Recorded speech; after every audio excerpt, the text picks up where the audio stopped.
Hey guys, what's going on? Geek and Drinking, episode 59. It's October. Let's go. Hey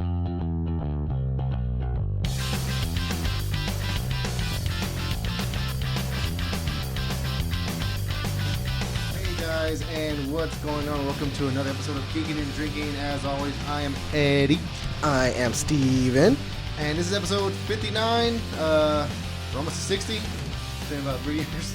But we're almost there. Well, it took us 2 years to get to 50, so. yeah, it took us a good while. But we are still here, and we have a lot of beer in front of us.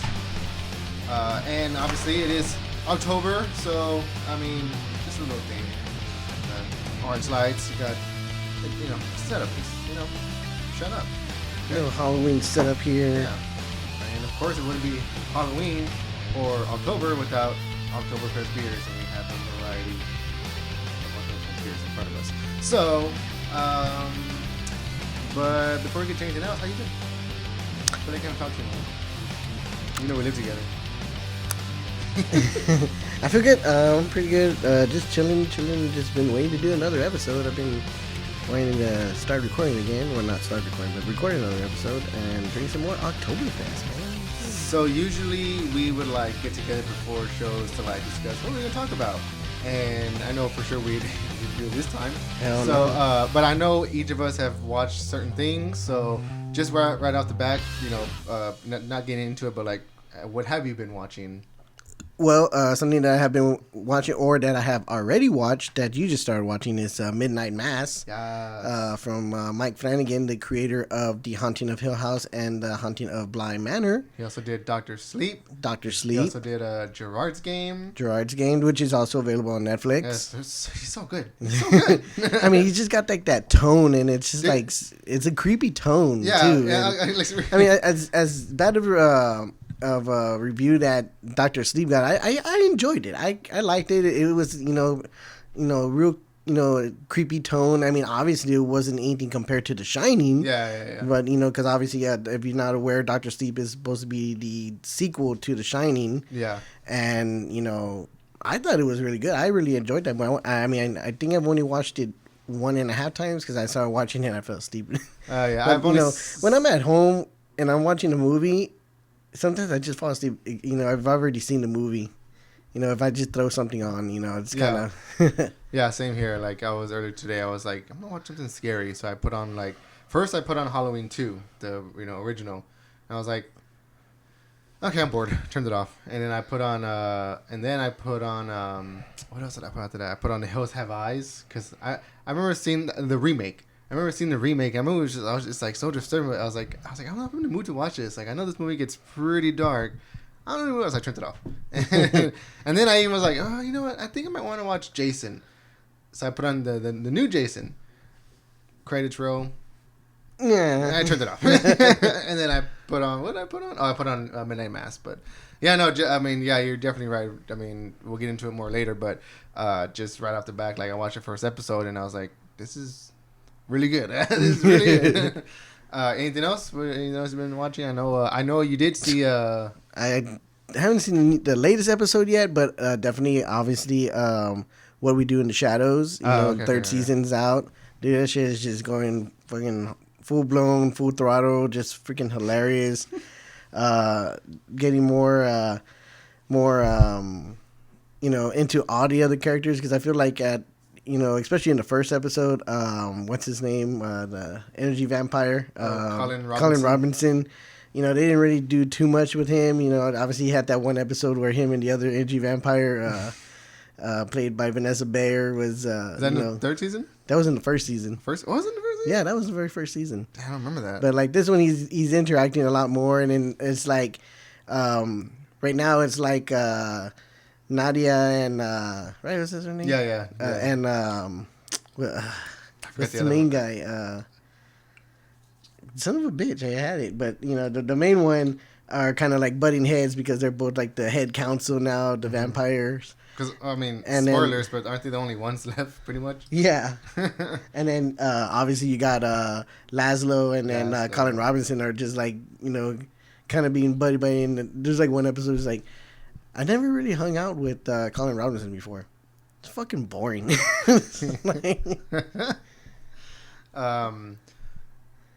Mandar. There you go. Mandar.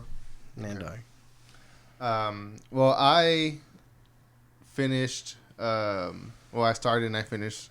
The most streamed show nowadays. Squid Game came out of nowhere. We'll talk about that later, but I mean, just a little, preview of what we'll be talking about, I guess. And I do have a game I want to play later. I know we're gonna kind of chance a little bit, but I think it'll be fun. Don't worry, it will be right. And then I know you watched Venom. Let there be Carnage. That's the name. Yeah, Let There Be Carnage. And then of course we got the, What If, Marvel's What If wrapped up. Mm-hmm. So yeah, I mean stuff that's come out, but I mean nothing too crazy. But we do have, like I said, beer in front of us. So yeah, man, we're gonna start drinking. Yeah, I'm gonna get going. I'm gonna get up right at the back. I'm picking out again. We have all Oktoberfest beers, all from Texas. Yeah, they're all Texas beers. All Texas beers. Yeah, we're back in Texas beers. I remember the last episode we did with Oktoberfest. We did Spaten and Oktoberfest from Brackenridge, which is located in Colorado. Right. Yeah. Well, it wasn't too bad. But yeah, I mean, nothing, we're back in Texas. Nothing like a Texas brewed Oktoberfest beer. This is Oktoberfest from our friends at Texas Beer Co. We have had this one before in the show, But like I said, it is October, so it's kind of a given. Everyone drink Oktoberfest. We had them before, and if this is your first time listening to us, you should definitely check out this beer and all the other beers we have. They're really good. So yeah, Oktoberfest, because they're from Taylor, Texas.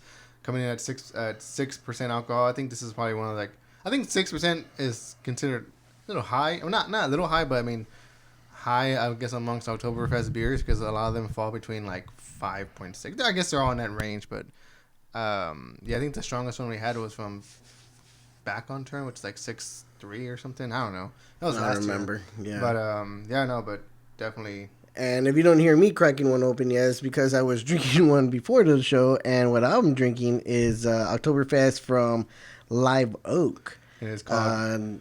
This one comes at us. But do you see what it's called?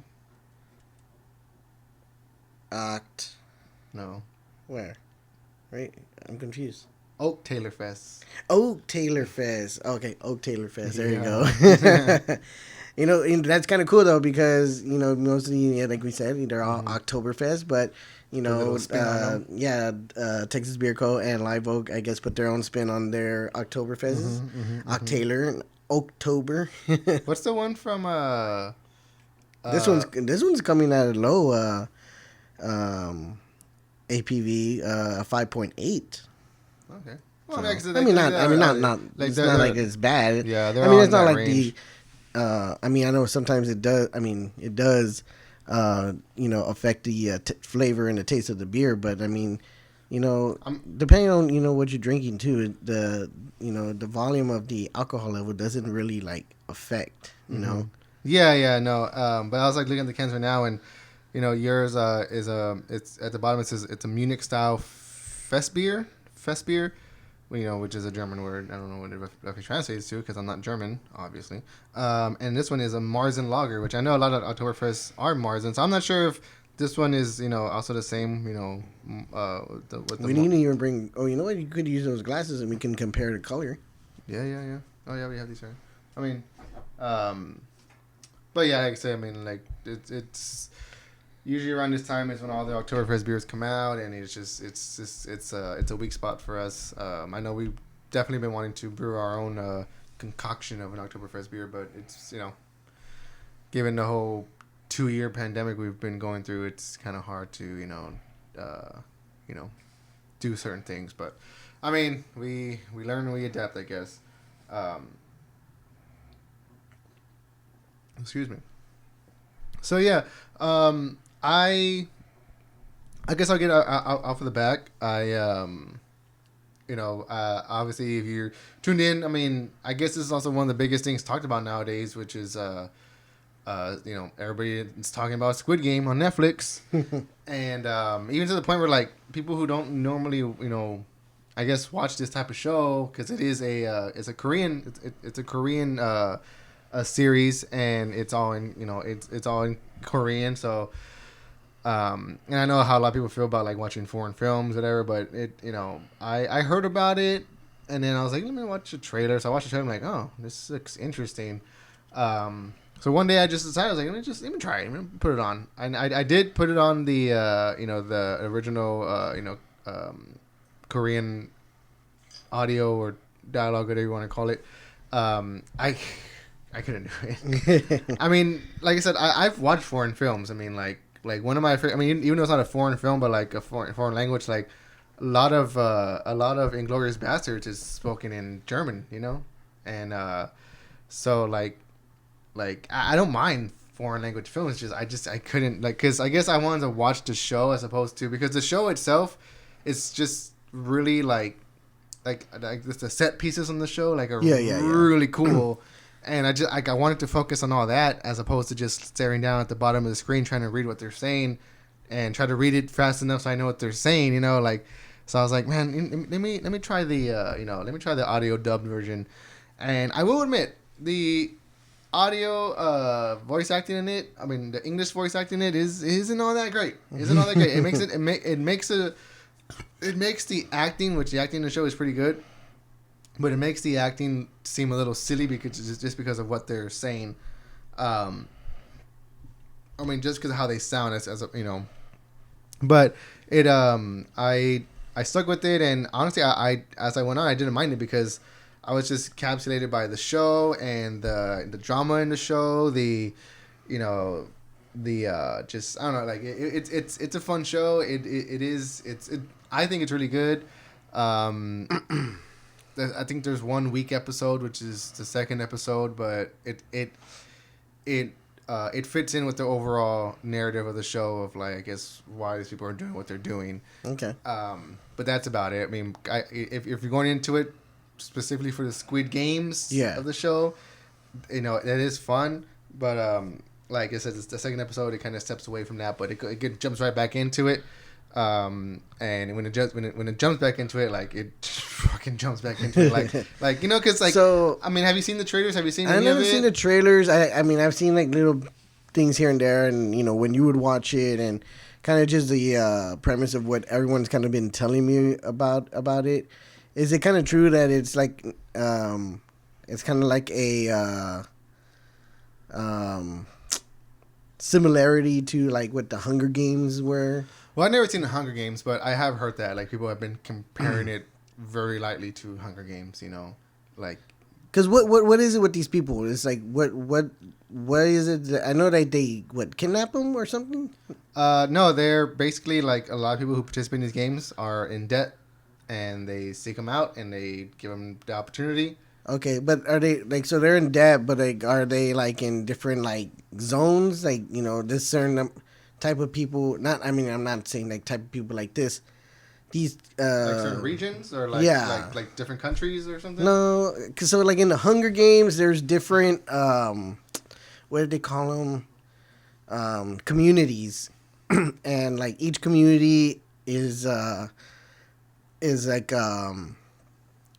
how do you say it? Like they all have like their own types of category, and this it always starts off from like the rich all the way down to like the poorest. Oh, okay. No, it's not like that. Like, and they make a real specific point in the show. The characters are like this. Like in one episode, in the middle of the season, like something happens, and they tell everybody like this like everybody who's participating in the game all has a fair opportunity. Like somebody who tries to cheat, we're not gonna be tolerated. We're gonna take them out because it's not fair to you. Mm. So like they treat everybody fairly.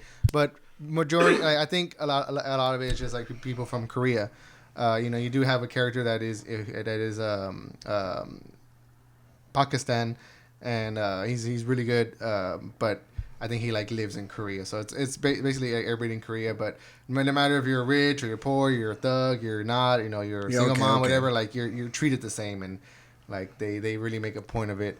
But I'm telling you, like after the second, like the first episode's really good. After the second episode, like just shit just goes off, and it's really good. Like I highly suggest like keeping up with it because, it's like I say it's good. It's emotional, and So I want to talk a little bit more about it, but I just wanted to bring up because you were asking me like how the beer that I'm drinking says that it's a fest beer and yours is a Marzen. So basically obviously from telling what when we poured our beers out, the colors are totally different for sure. Nice. So from what I was gathering here is that one of the differences is that with the fest beers, you're gonna get more of a golden kind of crisp color with it. As opposed to a Marzen lager, which is typically... Yeah, and this one's going to be like a lager too. But this one, I guess the grains are going to be a little bit more toasted. You're going to get a little bit more of a malty flavor out of this one than I guess out of the... And I could be wrong, but I think also the time that you ferment these beers also affects the color. Like with lagers, I know you have to ferment them in the dark. Like that's real specific. Like you have to like, even if like you have it in a room with the window, like you have to put like a sheet or a towel or something over it just so it won't get exposed by the sunlight because it's so weird. Like it's so crazy. But yeah, definitely the color is a lot. Mine's a little darker. Yours is a little more. Yeah, so yours is going to be more of an amber color as opposed to mine, a little bit more golden color. Yeah, still good though. Still good. I mean, man, it's good. It's good. Yeah, so I can't wait to have one of those. But so one of the things I wanted to ask, because everyone all of a sudden, like I first heard about the Squid Games at my work. One of the guys was talking about it and say, oh, there's this show, and then all of a sudden, like, boom, it's like.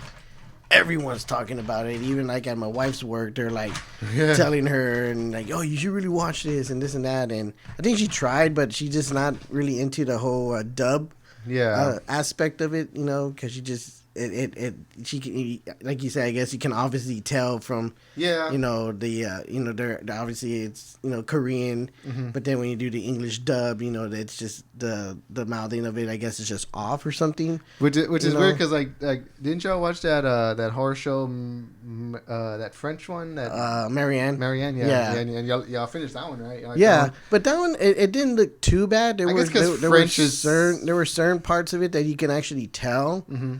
But I mean, you kind of know how it's always gone. Like when I used to watch kung fu movies, it was like they were talking in English, but then they were already done talking. Their lips were still moving.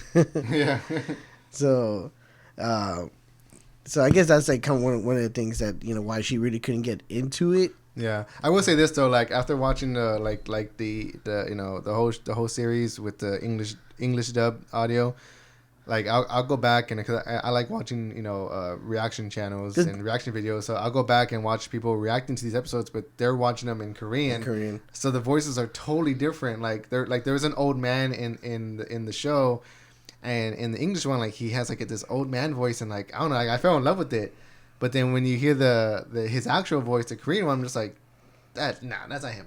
That's not the same. The other thing too is dang, I was gonna say something. So like, what really sparked this whole trend of the show? Like, it's just like, that's what I was trying to get at. Honestly, I don't know. Like, I don't even remember where I saw it. Like, I remember just seeing that, that big old doll thing. Dude, I see that thing everywhere. Yeah, now you see it everywhere, and it's just like, you see that everywhere. You see those little crackers everywhere now. I see the green jumpsuit everywhere now. Jumpsuits apparently now too, because of this show, all white Vans sales have gone up. It's freaking crazy. And then I've heard some other stuff going on with the show, like not as part of the show, but like outside of the show. Like I heard like the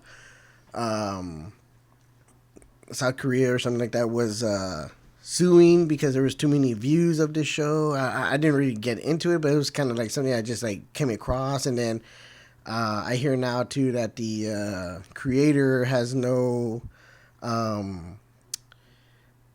interest, or not interest, but like no, like he hasn't confirmed nor denied that he's gonna do a second season or not. Oof. So that, yeah, I mean, I don't see how you cannot do a second season. Yeah, because like with most shows, they sometimes even before the show comes out, like for instance, what are we in the third or fourth season?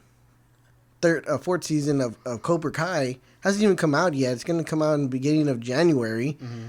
And they already confirmed fifth season gonna happen. It's like holy shit. Same thing when the Mandalorian first came out. Like we like right when the first few episodes of Mandalorian came out. Like, oh, we're getting a second season too, and we're already filming it. Like what? Yeah.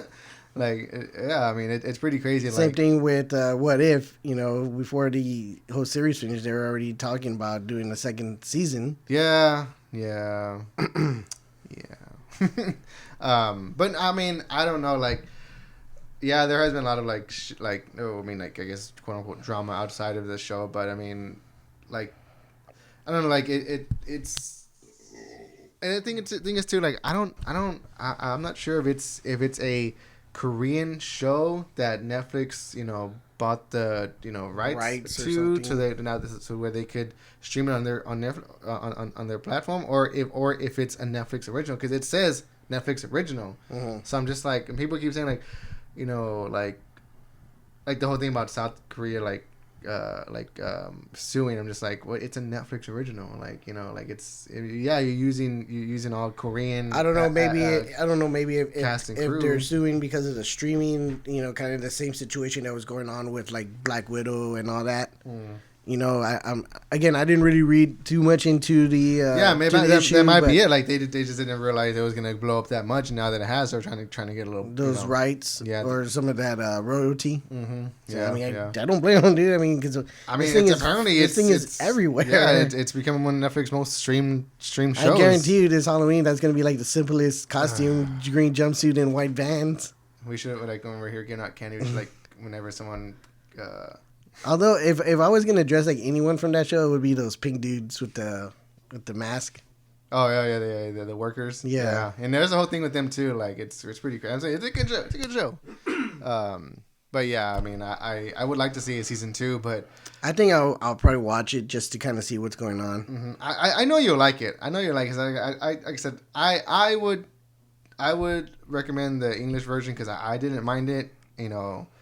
And so, and once you kind of get past that, oh, that's what I was gonna say. Because you said that you tried doing it in the Korean mm-hmm. version with the subtitles, but that you ended up just doing the dub. But you were able to do. You saw Parasite, right? No. Oh, okay, I thought you saw Parasite. I was gonna say you were able to watch it without, but I guess not. I mean, I've seen other movies and shows that with subtitles. It's just I don't know with like I said, like this one because the show. It just like I said, just the way it looked, the way it was shot, like the set pieces in it, like it was something I didn't want to ignore. So I was like, I don't want to be looking down and missing stuff like it because it's really cool. But yeah, I mean, it's a good show. It's a good show. I highly recommend it. Cool. But yeah, so jumping into something different, like we were talking about earlier at the beginning of the show when you asked, one of the things I was watching.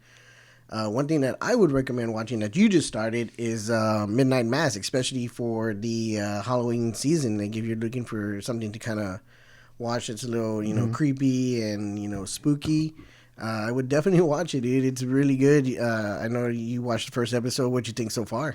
I liked it. Like, I mean, I think because I never heard about this show. Like, I didn't hear about it coming before it came out. I heard about it when it was. You didn't even hear anything like, "Oh, Mike Flanagan in the works." Yeah, not at all. Like I heard about Midnight Mass, and I was like, "Oh, it's just another Netflix show." Like you know how you get now and you get like those shows. People are like, "Oh, you should watch this on Netflix," and I'm like, I don't care. But I was like, Midnight Mass, I don't care. And then I was listening to a podcast, and they were like, "Yeah, Midnight Mass, I can't wait to watch it. It's the newest a property from or the newest thing from Mike Flanagan." I'm like, what? Like what? I was because I love Hill House and I love Bly Manor, but I was all like, what? And then like I said, I haven't been spoiled anything. Like I know it's a slow burn show, and I know there's like stuff that kind of like you wouldn't expect. So I'm not trying to think too much about it, but just watching the first episode, like I wasn't expecting like. There's one part I got scared at, and I wasn't expecting that because I was like, oh, it's nothing gonna be scared in the first episode, whatever. I was like, oh shit! I was like, what the fuck is that? Like, But I liked it. And that's what he does too, because I remember that when Hill House came out, you know, you were kind of just like watching things, and then like all of a sudden, like in the background, you just see like a face or like just like someone like a shadow or silhouette or something, or like, you know, right when they were at the stairs and they had the two you know, doorways in the back, and you just see someone just standing there, not even moving, just straight up just standing there. It's like, what the fuck? And the genius thing about that is that like you know, usually like in horror movies, if you see that, that's the main villain or the main, you know, the creature, monster, whatever you want to call it. And this, it's just ghosts, and they don't ever like acknowledge it. They don't ever like, oh, what's that? Or, like, it's there, and then it's gone, and it's like that one where like they were walking in the kitchen, and like at the bottom you just see the head like just there. Yeah, like, and it's so creepy. Yeah, like I mean, because I remember when we were watching it, and we were like there, and we are like, hey, like what was that? Like, and we would go back and like, oh shit, there's something back there, and you would, like you said, you would think that they were gonna acknowledge it, or, you know, something along, you know, later on in the show was gonna happen, but it was like, no, there's just subtlety ghosts just in the background, just spread out, and it's just like, that's so genius. And so the same thing with this one, although there are some shows, especially in the middle, that the dialogue is really long and gets a little boring. That's what I've heard. Like people are like, they're like, yeah, he writes a lot of monologues. They're like, they're like 2 or 3 characters get a monologue each in each episode. I'm like, god damn. And I was watching this episode, I'm like, I could see that. Yeah, like they're doing a lot of walking and talking. Like, but I mean, we're fans of Kevin Smith and Quentin Tarantino movies, and that's a lot of dialogue in those movies. But yeah, I get what you're saying. Like a lot of, you know, dialogue and, you know, but and it's different, especially in Quentin Tarantino movies. They seem a little bit more fast paced. And this one, it's just like, it's almost like a slow burn, and you know, but you know, a lot of stuff that they say and talk about, you really do kind of have to pay attention to, because then it kind of ends up coming back either later in that episode or in another episode. So, because like there were certain things like my wife would bring up, like, why did this happen, and why did so and so do this and do that, and it's like, well, because, you know, they, you know, someone was saying this about this person, and this person, you know, was doing this behind someone's back, and blah blah blah. And she's like, what? She's like, I didn't catch any of that. I was like, yeah, it was like an episode back or 2 episodes back. So you finished it, right? Yeah, we finished it. So this is, well, I mean, in reality, all his shows, all Mike Flanagan's shows on Netflix are limited series, because I mean, technically, you know, The Haunting of Hill House and Bly Manor, they weren't. They're not continuous stories. Yeah. People kept saying like, "Oh, season 2 of Hill House." Like, no, it's another story. It's its own thing, and same thing with this one. It's its own thing, and you know, I just wish that Netflix didn't really say it as limited series, you know, just you know new series, you know. Yeah, or like an anthology. Yeah. You know, anthology series. You know, like each kind of like American Horror Story. Each one is different. You know. Yeah. I mean, this one is a little different from what Mike Flanagan has done. There's really, I mean, I'll give one spoiler. Don't expect like ghosts. It's not going to be based on. That's what I've heard. On spiritual people are like, activity. If you're expecting like, you know, paranormal, like if you're expecting Haunting Hill House stuff, like it's not going to be that. Yeah. Like, but you know that. But it's still good. It's still really good. Like one thing I have heard, like, and I don't want to hear anything. But like people are like, once you find out what's going on or like what's kind of there, then you're just like, wait, what? Like, so I was like, okay, like I like that.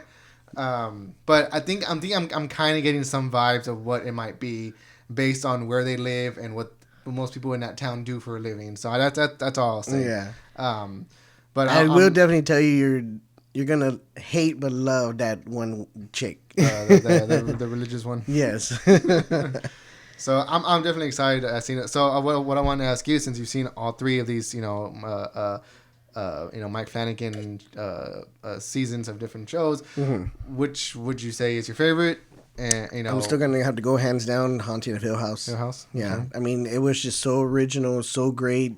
I mean, again, I didn't really hear much about Haunting of Hill House either when it first came out. And, yeah, I know. We just all kind of started watching it. And the only way I ran into it was I get the emails from Netflix like, oh, you know, something you may be interested in, and you know. I remember I kept seeing it, and I was like, So I put the first episode. I'm like, ooh, like this is, ooh, you know. The one thing I do like that Netflix does, and I know some people do hate it at times, is that they just put everything right on, so you don't have to wait, because you definitely don't want to wait. With this one, like with things that are going on, and that's kind of the same way, with Hill House and Bly Manor too. Mm-hmm. You just want to keep going. So that's what I do love sometimes, that Netflix does do that. As opposed to like weekly episodes, and it's like, oh my god, because then sometimes I kind of forget what happened last episode. Yeah, I get that. But yeah, I'm definitely excited to see more. Going forward. I'm trying to think of something else I've real watched. Quick I'll just give the insight of other stuff I've been watching. Excuse me, now I'm taking one of those Oktoberfest as well. So I did finish watching Ted Lasso. Ted Lasso second season finished, and that one's really good, really emotional. Does take you on a real big emotional roller coaster in this season. I do love that they get into it with a little bit more with a lot of the other characters, as opposed just to focusing around Jason Sudeikis' character and his friend Beardo. His friend's name Beardo? That's what they call him. He's got a big old beard, but he's hilarious. They do have like a whole episode just on him, and that episode was just amazing. Other thing I've been watching too is Wu-Tang Clan, The American Saga. This is really good this season. This is the clan finally got together. They're recording, and now they're just trying to make a name for themselves out there. So how many episodes are there? I don't remember how many were in the last season. I want to say it was like eight or 10. Yeah, this is the second season. Oh wow. I was wondering that, because I was like, I know he's been watching. I was like, didn't this come out a long time ago? Yeah. But yeah, this is the second season, so it's really good. If you're definitely a big Wu-Tang fan, I definitely recommend watching it. It's really good, really entertaining. You're a big Jason Sudeikis fan. Ted Lasso is really good. What else have I been watching, dude? I've been kind of just going off and on. I'm super excited about the new John Cho show that's going to come on. Oh, Cowboy Bebop. So I've been like a live action. Yeah, so I've been watching the anime. Is that from the 90s or early 2000s? Late 90s. Late 90s. Yeah. I knew that's like one of the first anime. I remember hearing about it when like back in the day. Like I was like, Cowboy Bebop. I'm like, there's no cowboys in this show. Yeah. And I was like, what the fuck is this? Like, I never got into it. There's really no cowboys in the show, but it's basically based around space. I don't want to say space cowboys, but like bounty hunters, in outer space. And the only cowboy part about it is the what do they call it? It's like it comes out on the television, and it's like this guy and this girl dressed up as cowboys. Giving the bounty hunters like, be on the lookout for so and so. They're wanted for this and this and that, and they're just like, alrighty, cowboys, and it's kind of silly, but yeah, I remember I used to watch a few episodes of it back in the late 90s. I never really like heavily got into it, and then now that the live action's coming out, now it's like, it looks really good. And what I love about the live action right now, or at least from what, we just got what the intro is going to look like, it totally reminds me of like the way how Sin City was shot, like the silliness of how, Robert Rodriguez and Quentin Tarantino do with their movies, where they blend that and kind of the third. Like, do they blend those unique styles of animation with live not just action? animation, but like he also does, like they do like those like corny like dun dun dun, and it's just like what, you know what I'm saying? Yeah. Definitely. Cause I think I saw the Netflix released like what the intro is gonna look like, because apparently it's like supposed to be like exactly like the original one. So like I saw. I mean, I didn't watch it. I watched a reaction video of it, but. Because like I said, I was like, I'm not, I don't really know what it is. So I was like, I'm not gonna understand this. But I watched and they were saying a lot of the same things. They're like, they're like, yeah, I remember when I first heard about this. There's no cowboys in it. And I was like, So yeah, it's really cool. I mean, I really wanted to like, um, throw out there too, like, God dang it, this fucking keyboard doesn't work. um, that the main character or the main actor John Cho, he's like come a long way since his small roles in the American Pie series. Oh,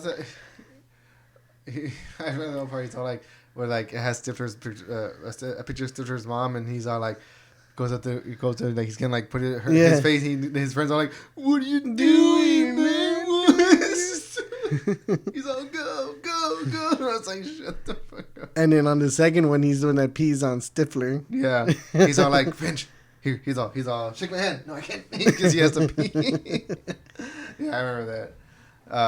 And then he didn't come out in American Wedding, but he came out in American Reunion, and he was the one that was putting the class reunion together. And like there's a part where Jim gets caught with another girl, and he's all like, oh dude, yeah.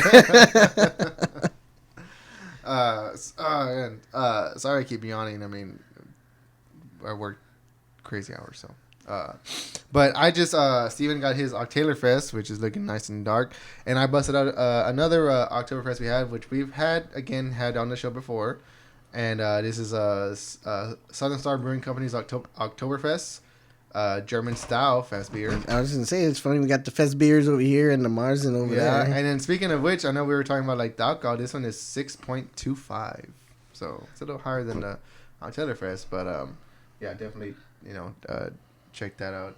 They are in, what is this? Conroe, yeah, Conroe, Texas. Which is like I think near Dallas. So okay, so you're talking about Cowboy Bebop, and I guess sticking with animation. Have you started or watched or finished Star Wars Visions? No. You haven't watched any of it? I've only seen like the first 2 episodes. Okay. So I mean, I really want to finish on. I think I'm gonna start over because I really wasn't paying too much attention of the first episode. But yeah, I mean, it looks really good. I might have even fell asleep during it too, because when I woke up, the episode that I woke up to was the one where the brother and sister fighting in space. Oh yeah, the twins. That one's called Twins. Yeah. I mean, I think I've only got to, I think, episode 6. The last one I saw is an episode called The Ninth Jedi. That one is really good. I haven't finished them, but yeah, I mean they're fine. They're fine. I mean, again, like I've tried dabbling in anime back in a little bit here and there. I think the furthest I got, like, I mean, I like Dragon Ball Z, Pokemon. I guess like those are the basic answers. But like I remember I started watching Full Alchemist Brotherhood for a little while, and I think I finished the first season. I like that one very much. I never finished watching it. But yeah, I mean, like, so these were fine. They were fine. I mean, they were nothing crazy, or like they didn't really add to the bigger Star Wars universe. So it's like they're kind of like all just kind of their own single one-offs, and you do have returning characters. Like in the second episode, you do have Boba Fett comes in, and you do have Tamora Morrison playing him in the English version, because again, these are all Star Wars Visions is I think 9 episodes of 8 different Japanese Anime anime studios making their own stories, and in their own versions, or in different versions that they want.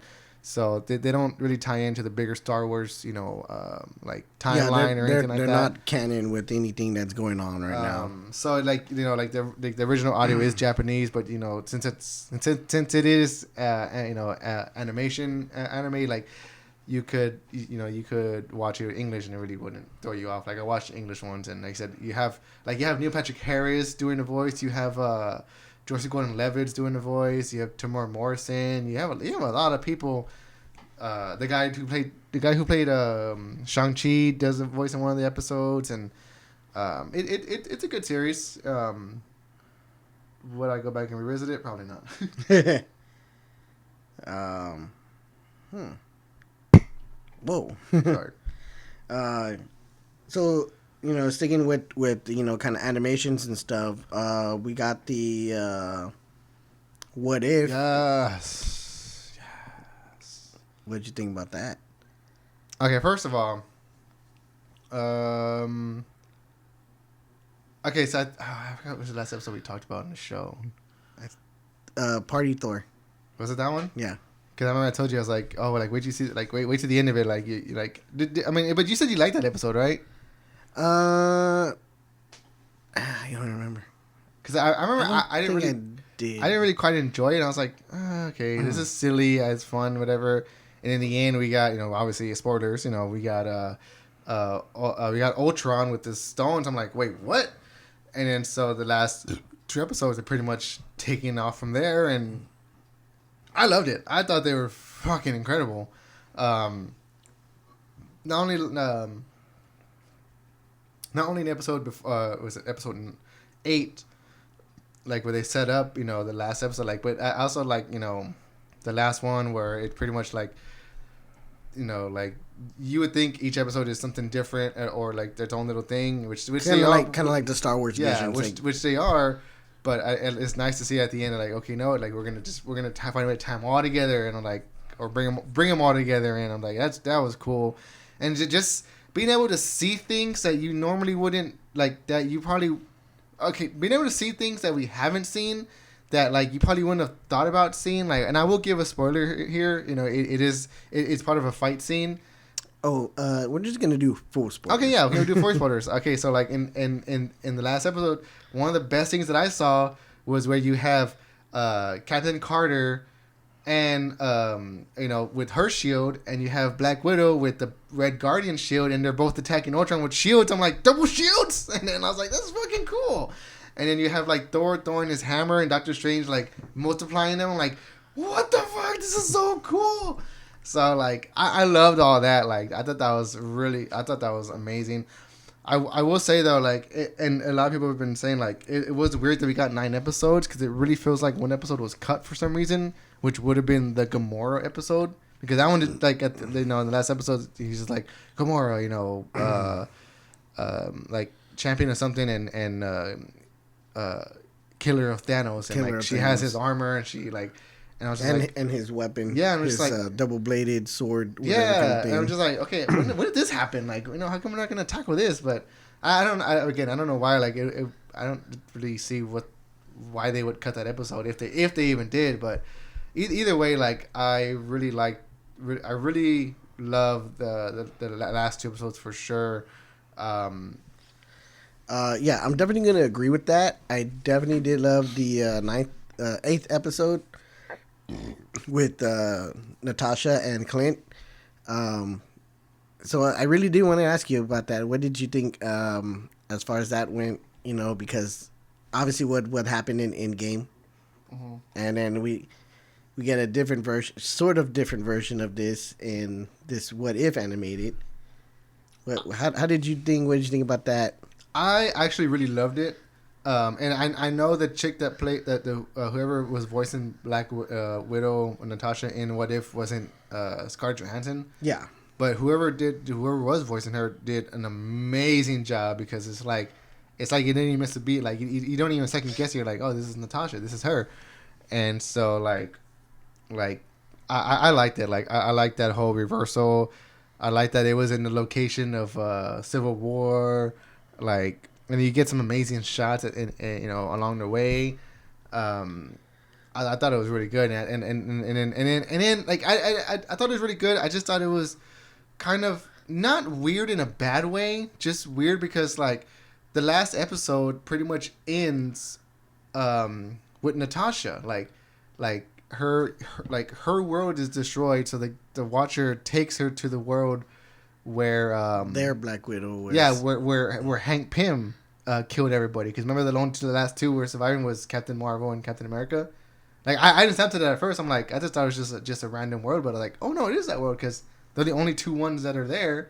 And yeah, Black Widow did die, and I was like, and it kind of ended there, and I was like it's so weird how this all kind of ties back just to Natasha, and like given the whole like lawsuit going on that was going on with her and Disney, and I was just like, yeah, I mean, it was just which has already been settled. Yeah, and apparently too, Disney is not canceling Scarlett Johansson's Haunted Mansion movie. Oh, the movie, yeah. Yeah, so that's gonna continue on with her and Disney. So yeah, I'm kind of glad to see that though, because maybe that'll lead up to other future stuff with her doing with the MCU if they do put her in as a voice or something like that. But and then like you're right. Like before the season ended, like I remember I did see like a post on Instagram, and there was like, oh yeah, Marvel says that season 2 of What If is gonna lean heavy. It's gonna lend heavily from Phase 4. I'm like, oh, so the whole like I mean it's crazy because like in Phase 4 like we're really getting into like multiverses and this and that and like to lean more into that like multiverses. Oh yeah, so we're gonna talk about that here in a bit too. So one of the big things too about What If, or one of the things I really did love is that for the majority of all the characters being voiced was a lot of return characters that played them in live action. You had Benedict Cumberbatch, come back and do Doctor Strange. You had Tom Hiddleston doing Loki, Chris Hemsworth playing Thor, Frank Greeno doing Brock Rumlow. Rumlow, yeah. You even had Toby Jones playing Zola again. Yeah, and then you also had Paul Rudd as Scott. Yeah. Scott Lang. Paul Bettany as Vision. Denani Garia as Oakley. Okoye. Okoye. Yeah. Sorry for mispronouncing that. Okay, so the ones that we didn't get back was obviously Tony Stark. Robert Downey Jr. didn't come back. Brie Larson. Was it Brie Larson? So no Brie Larson, no Chris Evans, no Chris Pratt, no ScarJo. No ScarJo. No James Spader. Yeah, I was a little disappointed with that. I didn't like his voice. I really wish the tone of it would have been a lot better with the James Spader voice. I mean, granted, I do love Ross Marquette. Yeah, Marquette, the guy who voiced Red Skull. He also came out in Walking Dead. He played Aaron. I do love him. He's still in Walking Dead. He does still play Aaron. He's not dead yet. Cool. Yeah. Speaking of which, final season is out, and I'm watching it, and it's pretty good. And that's all I had to say about that. Like I was like, at first it threw me off. I'm like, oh, like it doesn't sound like Vision. It doesn't sound like Ultron. And I was watching reviews, and people are like, oh yeah, he kind of sounds like Ultron. No, he doesn't. Did you say Paul Bettany? Yeah, he didn't come back, right? He didn't. I thought he did. I did. I don't know. He did as Jarvis. And then apparently you also have Natalie Portman came back to voice her character in that one and episode. Kat Dennings. I'm like, and you also had Jeff Goldblum in where he only had like 2 words or something like that. And Seth Green came back as Howard the Duck. Oh, and Taika Waititi. Yeah, as Gorg. Yeah. Like it's so weird, like they have like these big. Michael B. Jordan came back as Killmonger. I know, that was pretty cool. And Karen Gillian, yeah. I don't think. Oh, and then you had Josh Brolin come back as Thanos. Yeah, Josh Brolin as Thanos. Dude, we also had Clark Gregg as Coulson. Yeah, and then Samuel Jackson. Yeah, come on. Yeah, obviously. But what else is Samuel gonna do? He's always up to do anything. The one that stuck. He got eaten by a shark. I think last time we even talked, I think I went on a rant about it. Like they couldn't get Tom Holland. They couldn't get little baby Tom Holland. They even got John Connie. I think that's how you say Coney, who was the dad of Black Panther, T'Chaka. Oh yeah, they got him too. Yeah, I'm just like they couldn't get Tom Holland, little Marvel's little boy Tom Holland. Oh, it's me, Tom Holland. No, Mr. Feige, want to make another Spider-Man movie? Come on. You really hate Tom Holland. I don't like him. Just your hate for Tom Holland's Not as much as big of a hate as for my Tobey Maguire. For your Tobey Maguire. Oh boy! Oh boy! Oh boy! I gotta send you a podcast. They're on the like they have Christian Harloff and like two other guys, and they're doing a rewatch of all the Spider-Man movies. And they just started out. They did the first one, and all of them are just like, they're like Tobey Maguire. He's just something about him. And they're like Tom Holland's the best Peter Parker. Andrew Garfield's the best Spider-Man. Tobey Maguire, he was good in Molly's Game. No, there's something. There's something. That's fucking funny. He did throw a good rant in Brothers. But yeah, they just like not the whole time talking shit. In The Great Gatsby. I saw that. The way he was in Great Gatsby just reminded me of how he was in Spider-Man. I just want to punch him in the face. But yeah, I was just like, why couldn't they get Tom Holland? That would have been cool, you know. Oh, it's me, Tom Holland. Me, Tom Holland. Oh boy, oh boy, oh boy. You know what? I'm gonna have to agree with that. I think Tom Holland is a good Peter Parker, and Andrew Garfield did play a really good Spider-Man. I mean, that's where he got a lot of his cunningness and wits back. And that's what I say, like, because Spider-Man just talks. Is that a knife? Oh my God, my biggest fear is knives. Yeah. That was also kind of a little dark scene as well, because when he's like, shh, and then he just goes up to him, and then. Yeah, I wish the second one was pretty good. But anyway, but yeah, I mean, what if it was pretty good? I still cry in the second one. I'm excited for season 2. You know, excited to see where it'll you know what we will get, because I like I said, like I remember we were watching like the first half, and like we kept getting like, oh, here's the trailer, here's the post for this week. I'm like, oh, stop spoiling it, like I don't want to know. So like after a while, I stopped looking. Like I started muting like anything but what if. So like I would go into it, even like when I would put it on in the morning, I would cover the bottom of the screen so I wouldn't see any of the names, because I didn't want to know any. I was surprised that they did that too, because even like on the Disney Plus Instagram, they would put images of like what the something that was gonna happen in the latest episode, and they're like, "What do you think of the latest episode?" And boom, it's like, dude, thanks. Spoilers. I know, right? Like I thought this was what I thought it was supposed to be like a. I mean, like if you're gonna do that with all your shows, as far as like they didn't spoil anything for like Mandalorian, WandaVision, and all that. Like, don't do anything for any of those shows. I know, like, just yeah, keep it exactly. Like that, But I mean, I know you can't stop like the podcast stuff and other geek social media stuff like that. Yeah, but at that point, like when you listen to it after the fact, it's come out, like. You listen at your own risk, pretty much. You know these people are going to be talking. I mean, obviously us. Yeah, and we do say spoilers. Yeah, hello. So time to get into the big boy. Since we're on the talk of what if and multiverses and Spider-Man and Tom Holland. You saw Venom, Let There Be Carnage, and. I know you. I remember back in the day, like you had your comic book collection. So I used to go in your room when you weren't home and look at them, like, oh shit. Yeah, I remember you tore a couple of them. That was Matthew. Fucking Matthew. And I remember you had a lot of Venom, a lot of a few Carnages, but I know you had a lot of Venom. So like I know how much of a Venom, like that. It was my favorite. So and then we got 2018 was the first one, which I know you liked. I enjoyed it. I enjoyed it for what it was. And then, of course, whatever we got, Venom 2, Let There Be Carnage, directed by Andy Serkis. You might know from, he plays Gollum, he plays Caesar, he came out in Black Panther. 13 going on 30. What else did he come on? All right, whatever. Well, yeah, Black Panther. He was Ulysses Claw. He came out on King Kong, the Phil Jackson one, right? He had that. He was the one with the regular cigar, and like he got eaten. Remember, he got eaten. Yeah. Then he played Kong as well.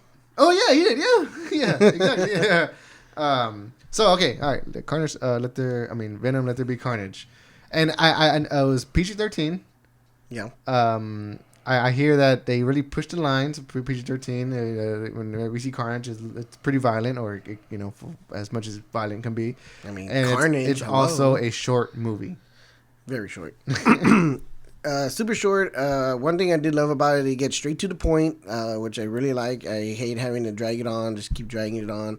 Another thing that I'm really glad that Andy Serkis did was get rid of that stupid fucking curly red hair wig that they put on Woody Harrelson in the first one in the end credits. Woody Harrelson did pretty good as Cletus Cassidy, and for what his story was pretty good. One thing, I guess my biggest issue with this, and I'm really not trying to bash on Andy Serkis. I think this is his first directorial debut. No, he did he did Mowgli Jungle Book, the Oh yeah, the one on Netflix. Yeah, which was way better than the other Jungle Book. Come at me. I still haven't seen it. It's so good. I'll watch it.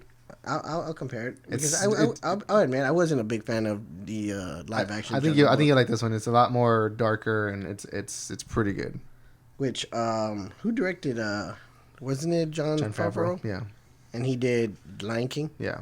So, anyways, well, yeah, he did quite do a few other things, but yeah, his well known are Mowgli and Venom, Let There Be Carnage. So not to kind of bash on him, but there was nothing special about this at all.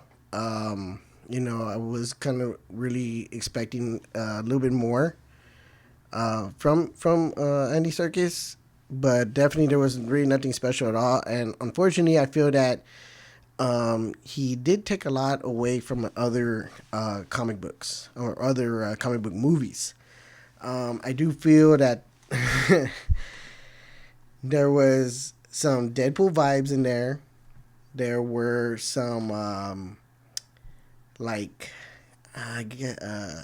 there was definitely like a Spider-Man, the Amazing Spider-Man 2 vibe in there with one scene, which I was like, no, don't tell me they're going to do the same exact fucking scene. Yeah. And then definitely some Dark Knight Rises vibes with Tom Hardy. There at one point there was like a point where he just straight up sounded like Bane. Oh, you can't hear him? Yes. I was like, what? So you're ultimately kind of disappointed with the film? I mean, not totally. Carnage was fucking amazing. I was like, holy shit. I just hate, what they do with these fucking amazing, villains and just, one-offs and shit. I hate that. Sorry to say. But I mean, that's also even like how do you say, like, that's like put out there. Like, this Carnage is gonna be a one-off, which I was really disappointed with. Same thing, with first Venom, Riot being a one-off as well.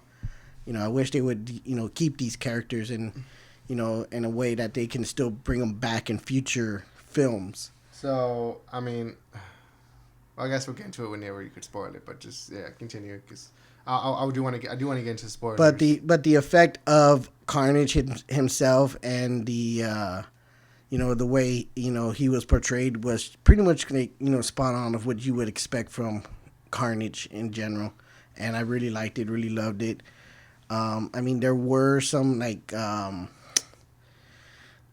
do you say, because like the symbiote bonds with the human, and they're supposed to be compatible and stuff like that.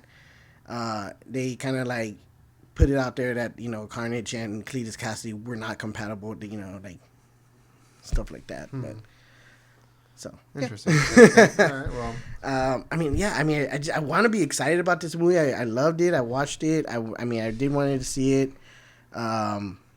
But yeah, dude, it was just pretty much what you got is what what you get. What you get is what you got. Mm-hmm.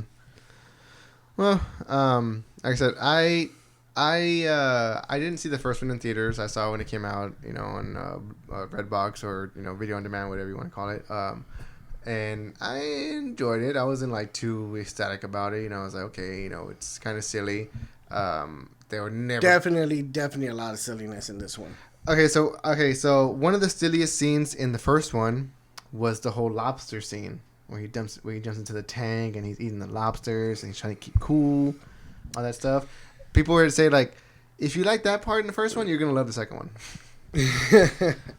So like, kind of like saying to me like, yeah, the second one gets silly, but it. The other thing too with this movie is that the basis of the storyline is supposed to be from the series, the Lethal Protector series, which was like a little mini series where Eddie Brock was given an ultimatum by Peter Parker, Spider-Man, to leave New York and go somewhere else, and he ultimately leaves and goes to San Francisco, and that's where all these other symbiotes end up coming out and stuff like that.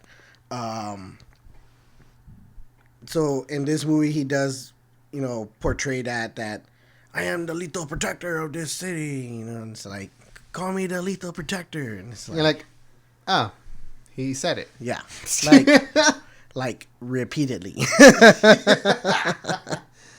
He's like Eminem singing the first like Venom song. What Venom. What was the movie that they just kept saying something and we're like, okay, we get it. We were talking about it one time on the show. They were just like dogging on it so hard. I mean, the first one that comes off my back is like, what are we, some type of Suicide Squad? Oh, shut up. I forget.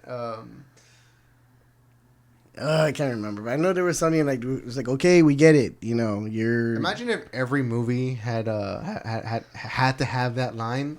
So like it's like like you get Tom Hardy like, oh, what is this, Dark Knight Rises? I'm like, what?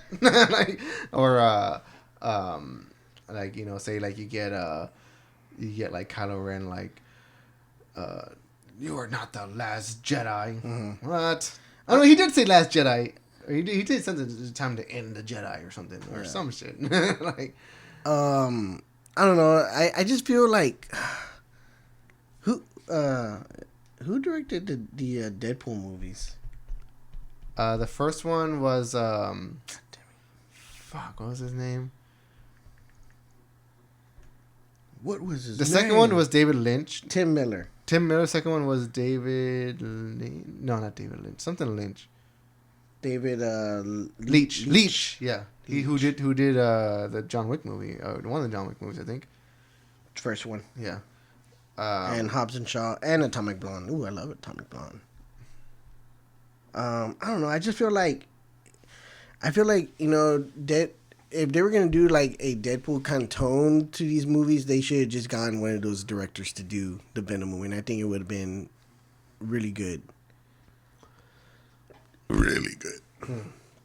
Who directed the first Venom movie? Do you remember? Tim Miller. Oh, not first Venom. I thought I'm still on Deadpool. Sorry. First Venom.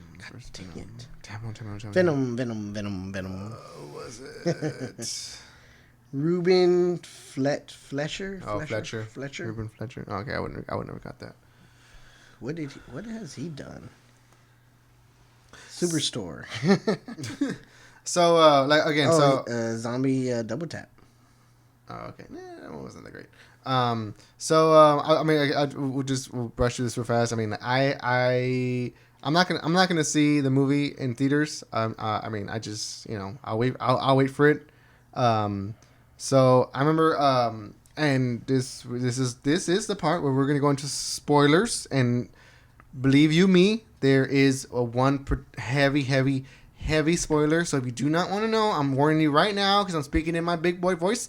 If you do not want to know what is the biggest spoiler, when you tell them, then mute us. Come back in about 10 minutes, maybe a little less. You know what? Just don't listen to the whole last part of this episode.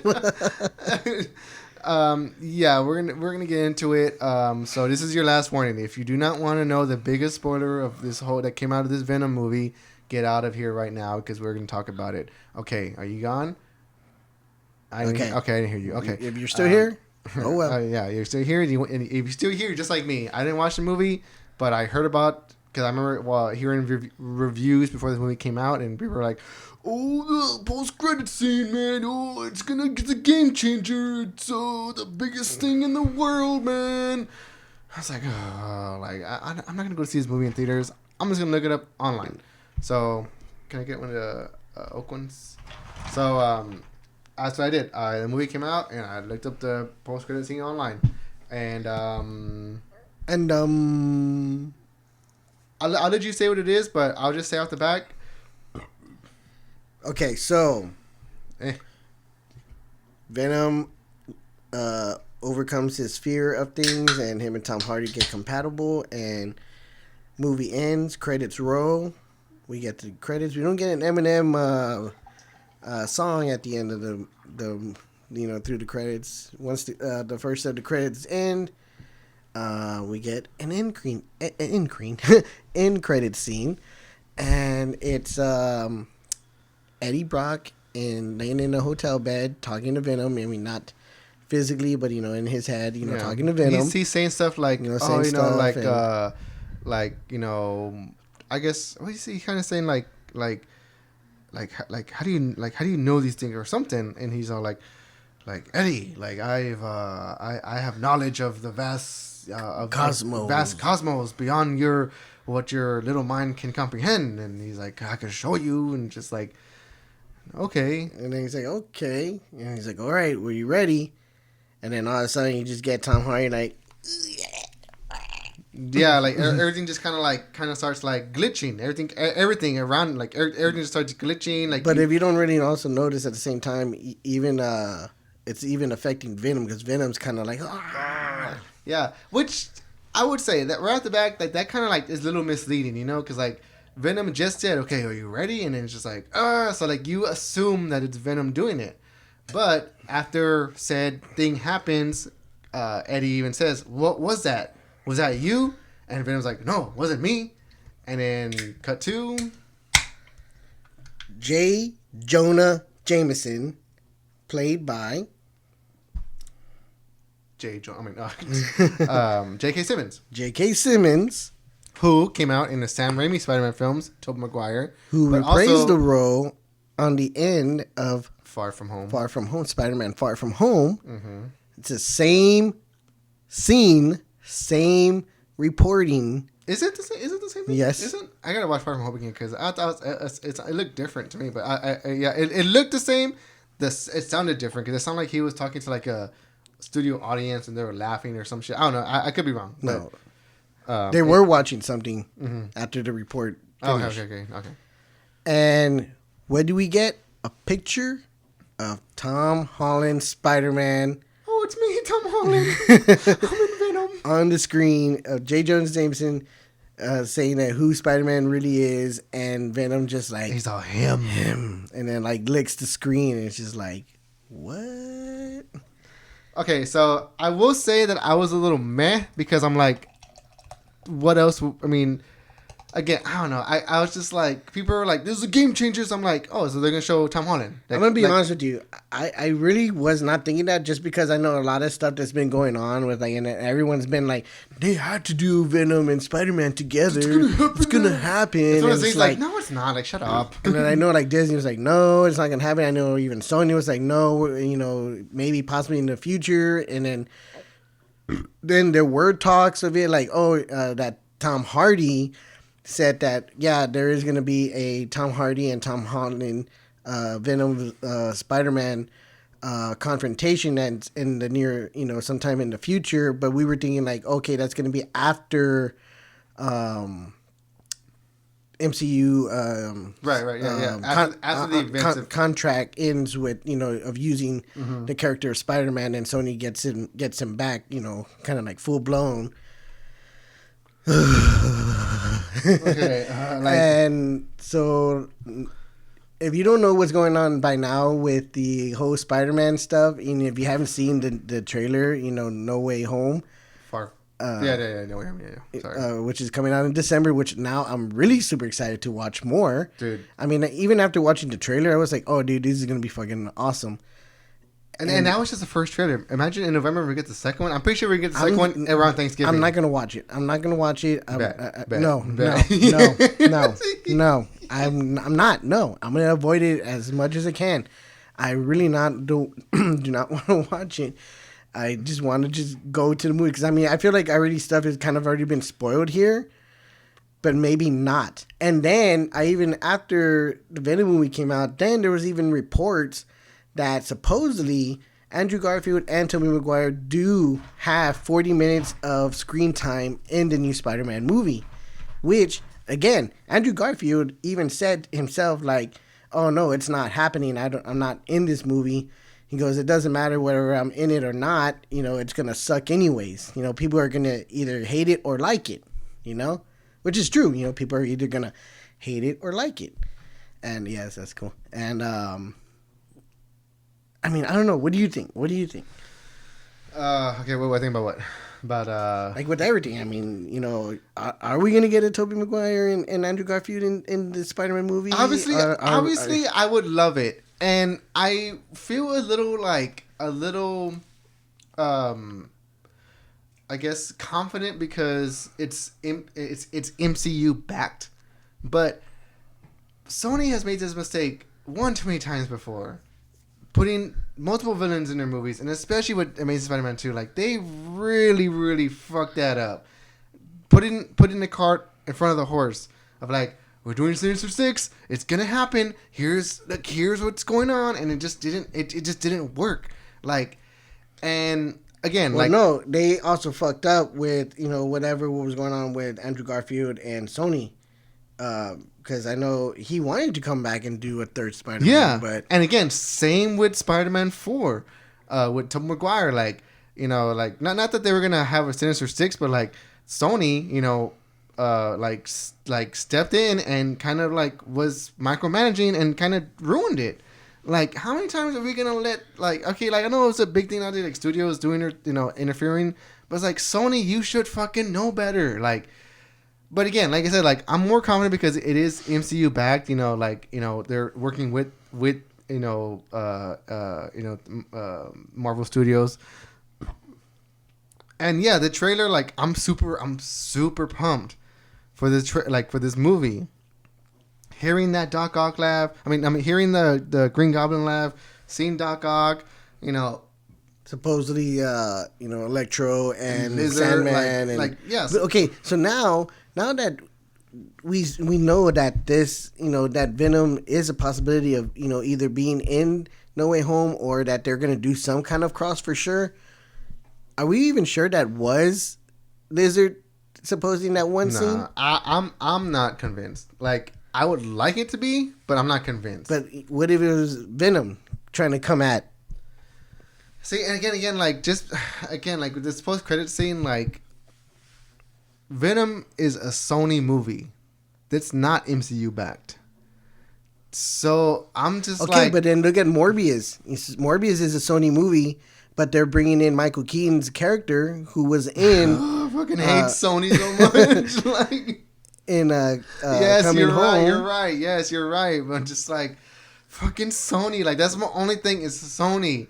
You made good speakers back in the day. You made good CD players, but god damn it. But your fucking Blu-ray sucked. I went through 3 of them. They did. But I got a DVD. I got a Blu-ray stuck in one of them. It was Spider-Man. I'm nervous. Like I'm nervous because again and this falls into the whole speculation is running rampant nowadays, especially with the Spider-Man movies. Like everybody has their theories. Everybody's dissecting the trailer. Oh, look, Spider-Man, Tom Holland, he's wearing the same suit from the Spider-Man movie from Spider-Man 2. Like, oh yeah, there was something too that I saw on Instagram. Sony and MCU have been teasing the Sinister Six for a long time, and then they're showing Doctor Doom in the back of Spider-Man in the airport scene from the second one. Okay. And I was like, that's not real. You're reaching. You're reaching. Yeah, you're really reaching out there. Like, no. And that's the thing. Like, and then I can't really remember. It's been a long time, but I don't even think that Doctor Doom was a Sinister Six. He was more Fantastic Four's villain. Yeah. So like I said, I love watching trailers. I love talking about what might happen. But nowadays, a lot of these podcasts, channels on YouTube, whatever have you, like they're certain. They're like, oh, this is gonna happen. This is gonna happen, and if it doesn't happen, I'm gonna be fucking pissed. Like it's like you can't be like that. No, like yeah, exactly, and it could make what could be a good movie into a bad movie because their expectations aren't met, and we learned the same mistake from Star Wars. Everybody was speculating with Star Wars, and it just kind of ran off the rails, and people now hate Star Wars. And I mean, before The Mandalorian came out, but again, like with you, like I would like to not watch another trailer, but I can't help myself. Like if the trailer comes out, I know you can't. I'm definitely not. I'm fucking watching because for the most part, I'm kind of heartbroken with you right now because I love coming back and talking to you about it. And now we know you're not gonna watch a trailer. Who am I gonna talk to? Jax? I'll talk to Jax. He's pretty cool. Or you can just do it by yourself. Yeah. But I get it. Like I'm just like I don't want to watch another trailer. I just want to see the movie. I want to see what's gonna happen. And I want it. And I don't want to think about it too much. Yeah, I'm super excited, and yeah, it would be cool if Tobey Maguire and Andrew Garfield. It would be awesome. But if they don't, okay, it's fine. It's fine. It's fine. Like I don't want to put all my eggs in that basket, or so to speak. I'm just nervous, and yes, I'm excited that when we got the little pumpkin bomb and everything, I was like, holy shit, so that's why when I saw this post-credit scene, I'm like, it was cool, but I'm just like, are we overstepping now? Is Sony really getting ahead of themselves again? Yeah. That was my first thought. They're getting ahead of themselves. Just slow it down. We're barely starting to tap into the whole, multiverse thing. And for us nerds, is really gonna confuse a lot. Yeah, exactly. For us nerds who've watched Loki, who watched WandaVision, who watched What If, and understand, and who watch Spider-Verse, which isn't connected, but we understand. And watch all the cartoons and comic books, and we understand what a multiverse is. For the general audience, it's not going to be the same.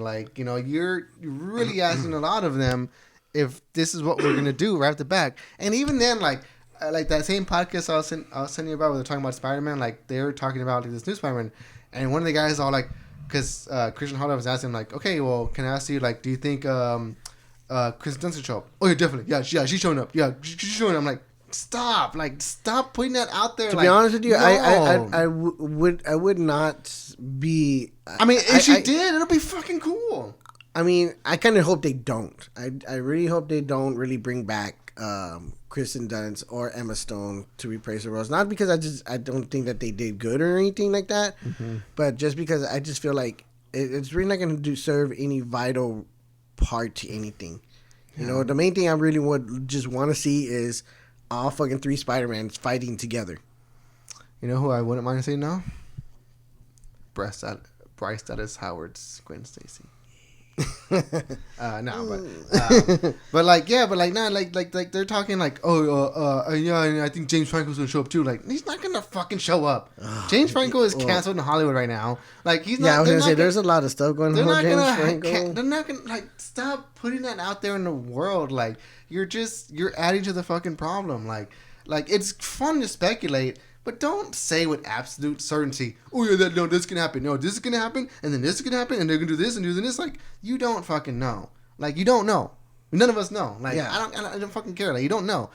Just enjoy the movie. And then what's gonna happen too is you're gonna get a lot of these fans super excited and stoked, oh yeah, that is gonna happen, and then when it doesn't happen, and then everyone's oh, that movie sucked. Yeah, that movie sucked. It didn't fucking happen. They didn't do anything they said they were gonna do. First of all, they didn't yes. They didn't say anything. All right, exactly. So shut the hell up. Anything they said, no one said that. Oh my god, yes.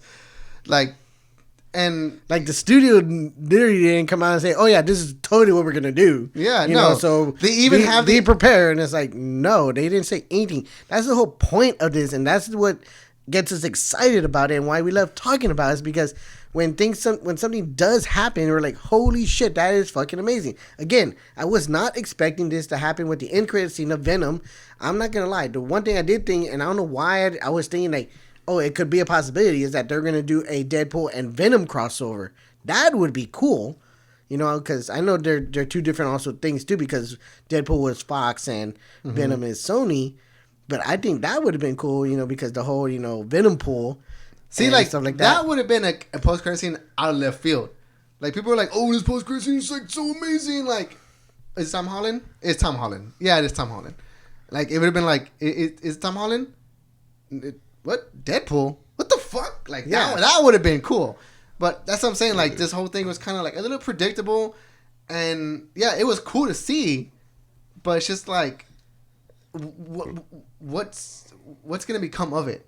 Because it could be nothing. Again, we've had that before. Joe Manganiello. I know it's a different property, different studio, but they teased Deathstroke. We never fucking got him. Never got him. I mean, we got him in a little bit for Zack Snyder's thing, but that was it. You know? Like they're I don't know. It just... I wish they would just do a standalone Deathstroke movie. I mean, if they're going to do, like, villain movies like they're already doing with Suicide Squad... Why not do one with Deathstroke? Have his own. I mean, he does do things on his own too. At the very least, a show, because they're giving Peacemaker a show. Yeah, that too, which kind of looks pretty. It looks pretty good. Not gonna lie, I'm kind of excited for that one. He's all, you're wearing a toilet bowl in your head. Is this a uniform? So. No, I like that. I don't know if you've seen the clip where he's like, is he really coming in with his full cosplay? and if you notice, everybody like, at the table, we're talking about this is a uniform. If you notice, everybody at the table is the people that were running like the ops for the Suicide Squad. Yeah. Well, obviously, because the bearded guy and the lady sitting next to him were the two that went to go visit him in the hospital on the end credit. Oh yeah. And then the other two were also, you know, in the room when one of them punched Amanda Waller. Yeah. They punched. Oh, they hit her with the 9 iron. Mm-hmm. Yeah. I don't even know what a 9 iron. I'm just saying. They hit her with 9 irons. But like I said, like again, I'm excited as a fan of these, as a fan of the properties in general. I am nervous. I just want December to be here already so we could watch it. And you know, again, this is one of those times. Again, like I told you, like right now we're all in full speculation mode. A year from now, we're already gonna have the movie and other stuff. So like, where the fuck are we gonna be from a year from now? You know, like, are we gonna have? And this like, here's another thing. Would you have preferred to have, you know, the Spider-Man coming out now in December with what's happening with this end credit, or would you prefer, you know, okay, let's see what's gonna happen with the Morbius now, and then do Spider-Man and see if they're gonna do a crossover with that too. Again, the only reason I'm asking is because again, Michael Keaton, who was also in Coming Home or Homecoming, you know, is coming out in the Morbius movie. Mama, I'm coming home. I don't know, dude. I like Venom. I mean, I tried to go see it in theaters. Like I was like, I want to try to go see it, but like I didn't have the time. Well, maybe you could take your nephew because he was mad that I went to go see it without him. He was. And again, like I used to love Jared Leto. I still do to a certain extent, but dude, like I don't know. Or since he started that cult, probably like this Morbius movie. Like I'm just not all that stoked for it. That and because also what I kind of lost a lot of hope, not hope, but you know, lost a lot of interest from Jared Leto's acting abilities after what happened with Suicide Squad. Him as like his little method thing he was doing. Yeah. Not the. I mean, despite what you feel about the movie in general, but yeah, what he was doing behind the scenes. Yeah, but not his performance, just what he was doing as in character behind the scenes. Yeah, you know? Yeah, I get that. It kind of rubs you the wrong way, you know. But like, I still like him. I'm just like, you know, people are already talking enough shit about him with Joker, and it's just like, I think he should have been that Joker right there. That one. Yeah. He was really going for like a you know, a Michael Corleone look, you know, yeah, like, you know, with the slick back hair and like, you know, like which the cane, which like, what the which it could have worked. That could have worked. Like I like that whole demeanor of him. It's just he just didn't like. I don't know. Like it just seemed like he was just trying way too hard to be something that was different, and it just didn't work. But yeah, like the whole Morbius movie, like I'm interested into seeing like how Michael Keaton's gonna play into it all. Like, is he in the movie? Is he as a cameo? Is he a post credit scene? You know, a mid credit scene? You know, I mean, how could it be a post credit scene at this point since they already showed him in the trailer? Yeah, that's true. Yeah, you're right. I mean, even if you look like on IMDb and you look at the Morbius and you see the cast of of actors that are on there, they do show him on there, but they just show him. They don't show who his character is. What if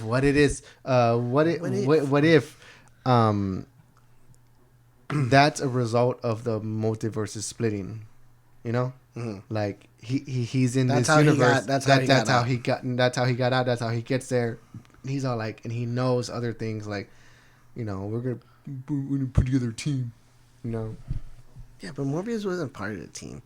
I know that's a weird thing too. Like Morbius isn't part of the Sinister Six. Like who is it? It's Doc Ock, Electro, Kraven the Hunter, Falcon, Kraven the Hunter, not Falcon. Fool? No, Vulture.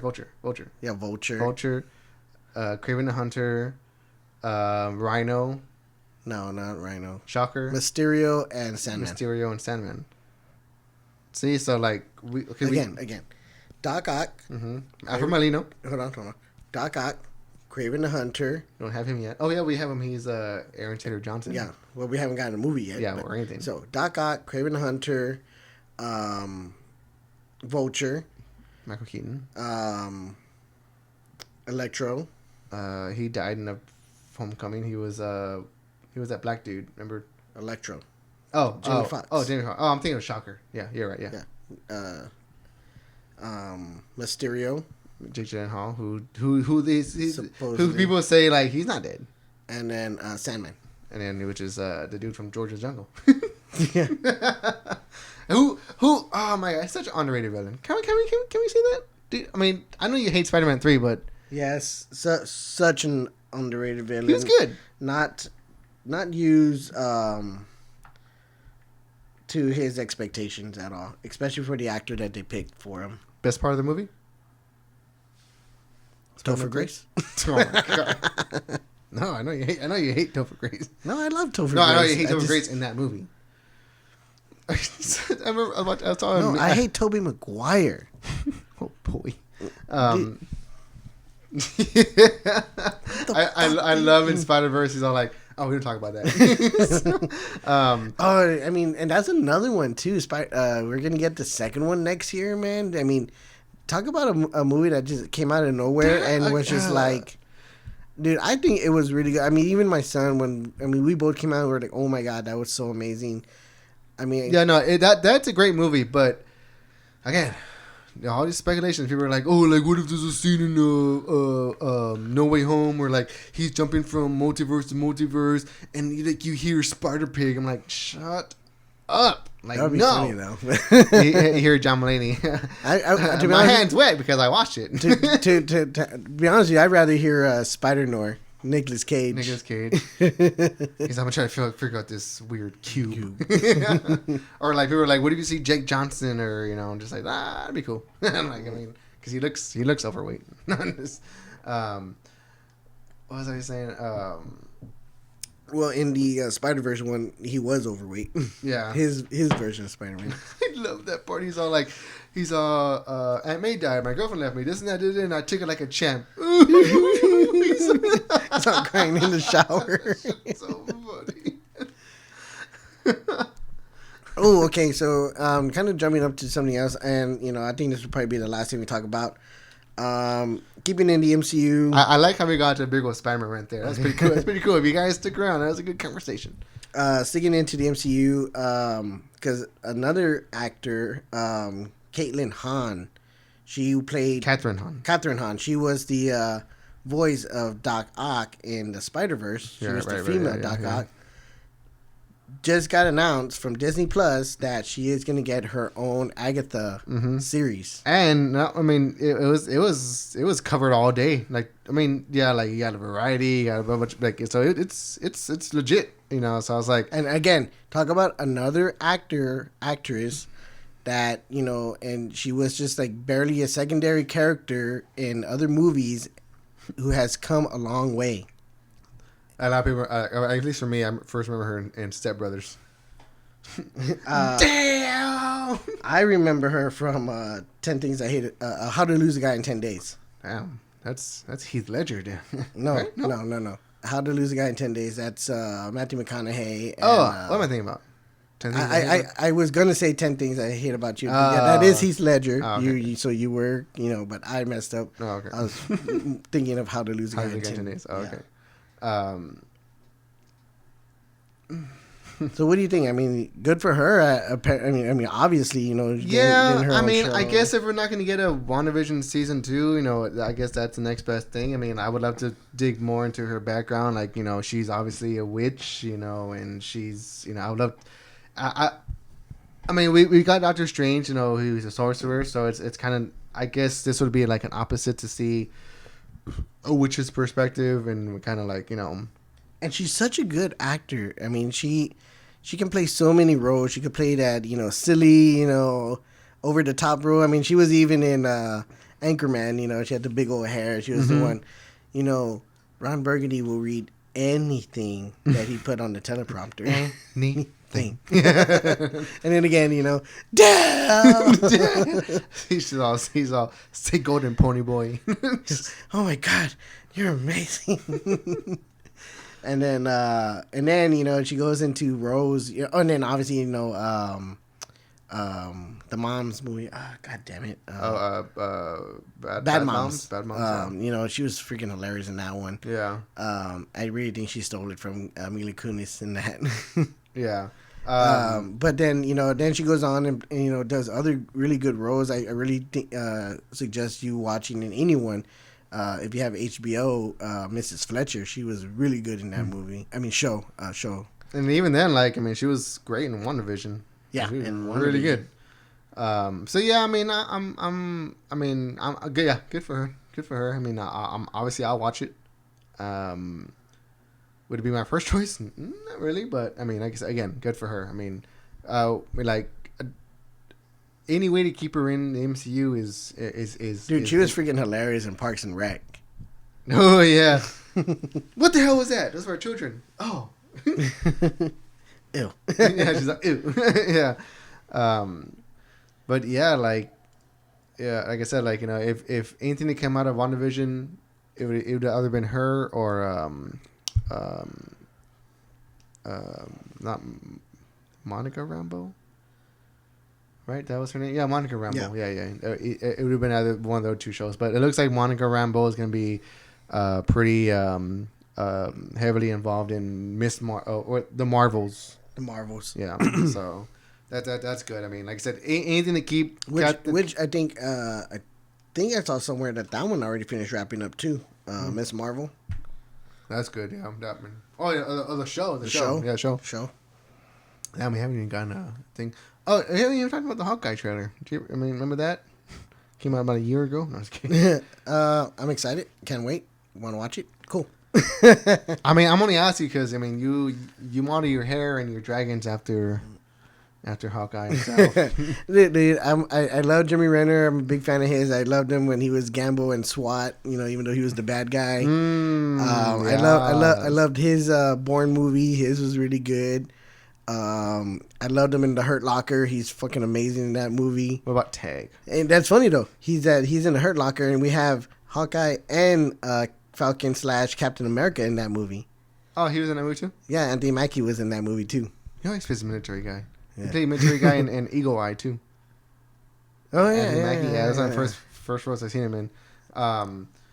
Okay. So I guess I'm asking because like it's really as this first. The only thing is that okay. So obviously we know that Haley Steinfeld's character is definitely not Hawkeye's daughter. Yeah. That was a big confusion. Like, for me. I do like that she's playing the Ronin character in the trailer. That she's bringing that back because I really thought that was also underused in game. They teased it so hard and then it was just gone. What do you think about the whole Christmas theme going on in there? Because it's gonna fit because for when it's the time of year that's gonna come out. So I really think that's gonna be pretty cool. It's gonna kind of be its own like MCU Die Hard. Yeah, that's exactly what I was gonna say. Like, I was like, kind of like Die Hard.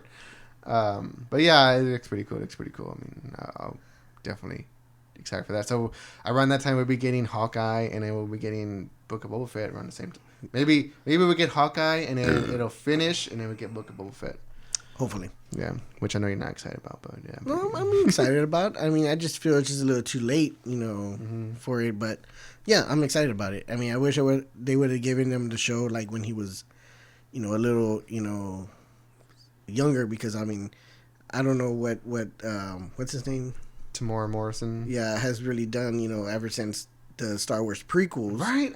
And I seen him in Aquaman. I'm not trying to bash on him either. I mean, I'm not one to be bashing, anyone for anything. But, if you're not really doing much, and I'm a case in point in that, you kind of start gaining some weight in certain areas. So, I mean, the last thing I saw him in, and he didn't even look overweight in that movie, was New Mutants. He was the dad. Oh, in the beginning? Yeah. Oh, nice. I gotta watch that movie again.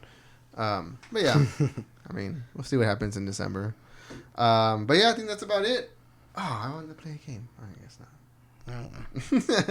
not. We ended up having a lot to talk about, even though we didn't know what we were going to talk about. Yeah, we're talking a lot of shit about Spider-Man. Fucking Spider-Man. Alright guys, it was me, Tom Holland. This has been a nice episode. Thank you so much for watching. I can't do it the whole time. Oh boy. I really did have a great time talking about everything. And Jeepers. And, I really do hope you guys enjoyed the show. And, look at these hands! Look what these hands can do! All right, guys. Well, we had Oktoberfest from Texas Beer Co. We've had this time we did 3. Yeah, not 2, 3. We got Oktoberfest from Southern Star, and we got Oktoberfest from Live Oak. All Texas beers, Oktoberfest, and we're gonna finish drinking the rest of these. Well, I hope you guys enjoyed the show. Follow us on Instagram. Like, subscribe, comment on YouTube.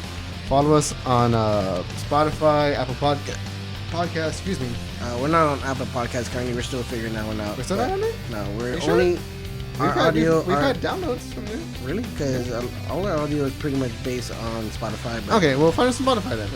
We do have episodes on Apple Podcasts, but I don't know if they are recent ones, but we do have episodes on Apple Podcasts. Again, I am trying to work on that. Figure out how to get it back on there. But yeah. So YouTube, Spotify for sure. Yeah. And God, I really wanted to do this at the beginning of the episode. I'm sorry, but big shout out to our friend Alex. Oh yeah. Not this baby. Hooked us up with some shirts. Unfortunately, I didn't get to wear mine. Yeah. Sorry. But boy saw the knot in Iowa, in their hometown. Yes. But yeah, love the shirt. All right, guys. Well, thank you for watching. Subscribe, like, comment, all that stuff. Everything's in the description below, and we'll see you guys next time. Cheers.